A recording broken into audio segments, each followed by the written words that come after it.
Kanwar driver ठगी के शिकार व्यक्ति है कार्रवाई में देरी के आरोप लगाए के बाद राज्यपाल ने जांच की करी नेवे मांग। स्थानीय संस्था के पदाधिकारी मना मदद करे के दे हवे आश्वासन। छत्तीसगढ़ में ठगी के शिकार होने वाला चंद्रशेखर के बचाव में अब हरियाणा सेवा संघ समाज के पदाधिकारी मन घलो सामने आगे हैं। इस संबंध में पीड़ित चंद्रशेखर शर्मा के कहना है कि वह राज्यपाल से अपन इच्छा मृत्यु की मांग करे हैं।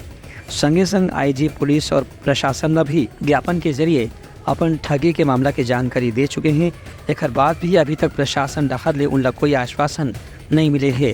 बता दें कि ये मामला के बारे में प्रदेश के गृह मंत्री विजय शर्मा से भी शिकायत करेंगे है। ये मामला 2020 का है। मेरे साथ 2020 में एक लोन करवाया गया था और उस लोन के बाबत जो विजय अग्रवाल ने अपने खाते में ट्रांसफर करवा के किसी में वो पैसा ट्रांसफर करवा लिया गया था और माल मंगवाने के नाम पर अभी तक आज दिनांक तक ना तो माल आया है ना उन्होंने पैसा दिया है। हाँ, उन्होंने ज्ञापन सौंपा था मैंने 13 तारीख को कि मेरा 20 तारीख तक कार्रवाई होना चाहिए।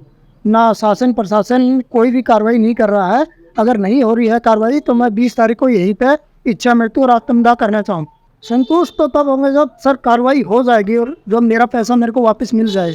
गिरोह में 10-15 लोग हैं, ये जैसे विजय अग्रवाल है, सागर श्रीवास्तव है, शिधीर गुप्ता है, सर्वेश पांडे है, मनोज कुमार मिश्रा है, ओम प्रकाश शर्मा है, नीना अग्रवाल है, अनमोल अग्रवाल है, अनूप पांडे है। ऐसे सारे काफी सारे लोग हैं। हमारा पूरा समाज हमारे शेखर भाई के साथ है।